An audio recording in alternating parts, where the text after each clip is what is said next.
রাধে রাধে বন্ধুরা, সবাই কেমন আছো? আশা করি সবাই ভালো আছো। তো আজকে রাধা অষ্টমী, আমরা একটু ঘরে পুজো দিয়ে নিলাম। সকালে উঠে লুচি মালপা সব কিছু করে ঠাকুরের কাছে দিয়ে দিয়েছি। আর এখন আজকে আমরা নিরামিষ রান্না করব। তো আজকে আমাদের নিরামিষ খেতে হবে। তো পুজো দেওয়া হয়ে গেছে, এখন আমার মেয়েদেরকে প্রসাদ দিয়ে দেব। ওরা এখন প্রসাদ খাবে। ওর বাবাও প্রসাদ খেয়ে চলে গেছে। আমরা 12টার পর, ওরা 1টার দিকে প্রসাদ খাচ্ছে। প্রায় এখন 1টাই বাজে, আর আমি এখনও প্রসাদ নেব, তো ঢেকে রেখে দিয়েছি। আর আজকে রান্না হবে পনির, নিরামিষ যেহেতু পনির রান্না করব। সাদা একটা বাদাম টাদাম দিয়ে সাদা করে একটা পনির রান্না করব। এখানে পোস্ত, কাঠবাদাম, কাজু বাদামও দেব। আর এখানে ফ্রাইড রাইস রান্না করব। এখানে গাজর, বরবটি, কাঁচামরিচ আর কাজু বাদাম নিয়েছি। আর ওখান দিয়ে আমি ভাতে জল বসিয়ে দিয়েছি, চালও দিয়ে দিয়েছি, একটু লবণ আর একটু তেল দিয়ে দিয়েছি। হলো বাসমতি চাল। আর এখান দিয়ে আমি আলুর দম করব, তাই একটু হালকা সিদ্ধ করে আলুটা ভেজে নিচ্ছি আলুর দম করার জন্য। আলুর দম, আলু ভাজা, তারপর হলো পনির রান্না করব আজকে। আর এখান দিয়ে আমি লস্যি গাজর ভেজে ফ্রাইড রাইসটা রান্না করে নিয়েছি ঘি দিয়ে। এই তো।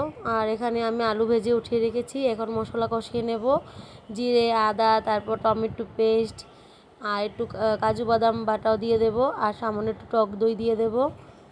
টক দইয়ের বদলে আমি লেবু আর দিয়ে দেব দুধ। এখন আমি দিয়ে দিলাম টমেটোটা একটু কষা হয়ে গেলে এখন আমি বাদামটাও দিয়ে দেব, কাজু, পোস্ত আর কাঠবাদাম। এখানে অর্ধেকটা দেবো আর অর্ধেকটা আমি পনিরের জন্য রেখে দেব।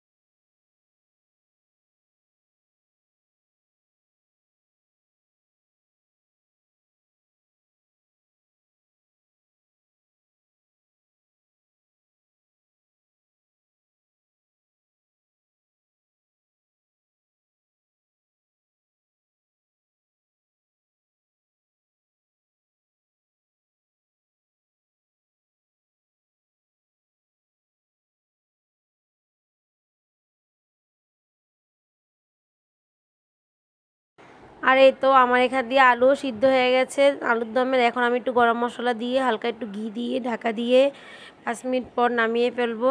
আমার আলুর দম হয়ে গেল।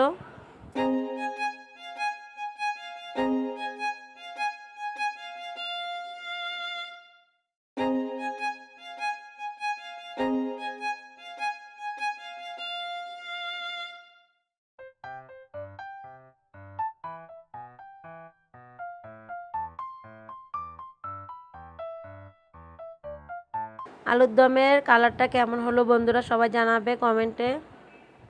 এটা কাশ্মীরি আলুর দম।